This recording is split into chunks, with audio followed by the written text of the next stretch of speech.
Well, it certainly was a good bye for the Ducks in a couple of ways. Several players were able to get healthy with the time off, and of course, Ohio State's loss to Wisconsin meant that Oregon moved up to #1 in the AP and the coaches poll for the first time in program history. As Dirk Weishauer reports, despite the good fortune of the first half of the season, the Ducks remain focused on winning the day. His shoulder is good. Darren Thomas, not listed on the daily injury report, says he's ready to go against UCLA on Thursday. Oh yeah, 100%. Felt good today. Came out through the ball better than I thought I was. Better than everybody thought I was, but it's just getting better. It's going to be a little sore, but it'll be all right. Just 3 Ducks were listed on the injury report, including Kenyon Barner, who is still recovering from that blow to the head suffered at Washington State.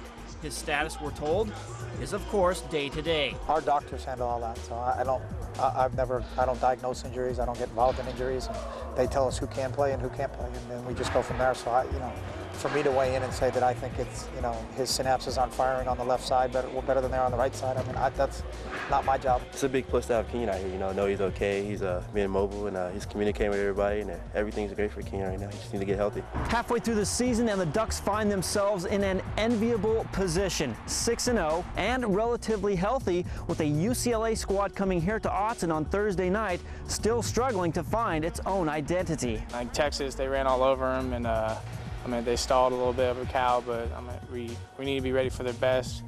Obviously, returning as a Pac-10 champions, we're going to get the best from everybody, so we got to be ready for that. It's a Thursday night game, and they're trying to upset the #2 team in the nation, so I feel like the Dr. Jekyll part of it is going to come out on Thursday. The Jekyll and Hyde Bruins are 3rd to last in the nation in pass offense, but 17th nationally in rush offense. And it's not much different than a spread offense. It's kind of the same thing. The only difference is that you got a back behind the quarterback versus off to the side. It's kind of a similar situation. So we're just going to keep playing and practicing the way we have been. While the Ducks seem to be firing on all cylinders, 6 more games remain on the schedule. For Inside the Pac, I'm Dirk Weishauer. Well, the major question mark for the Ducks coming into the season was how effective would Darren Thomas be leading that Oregon offense?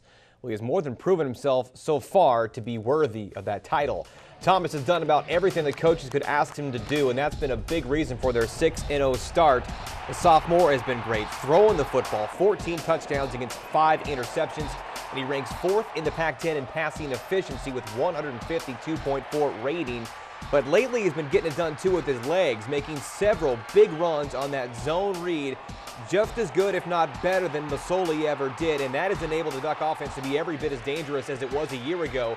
Thomas has also been very cool under pressure, leading Oregon back from double-digit defeats 3 times this season, including twice on the road. And he's been waiting for this moment for a long time. 3rd year on campus, and Tom, remember, he entered a couple of years ago early, got that early start on things, and when he first arrived, we first talked to him when he first came, and very confident kid, very mature for a guy who just got out of high school, and it seems like he still has that today, where not too big of a head on things he's doing. He knows the task at hand, and certainly lives and breathes what Coach Kelly preaches and win that day. Yeah, I think as we look at this Thursday night matchup, the real question here is not whether Darren Thomas or the Oregon offense is going to show up. It's going to be how equipped is the Oregon defense to handle what UCLA has been doing lately. They only threw the ball 9 times against Texas. They went and whipped Texas, but then they got drilled by Cal and Stanford. And really, which side of the Jekyll and Hyde team that is the Bruins is going to show up Thursday night at Autzen Stadium? Well, with the 1-point overtime loss to the Huskies, the Beavers now have a bye week to try and get over their first conference defeat of the season. Still to come on Inside the Pac, we'll go back to Seattle for more with the Beavs, who fell victim to turnovers and an improved Washington squad. They were hyping this up as a must-win for them. We knew that, but we just didn't come with enough energy, obviously, to match their intensity, and that showed. That's why they went up 21-0.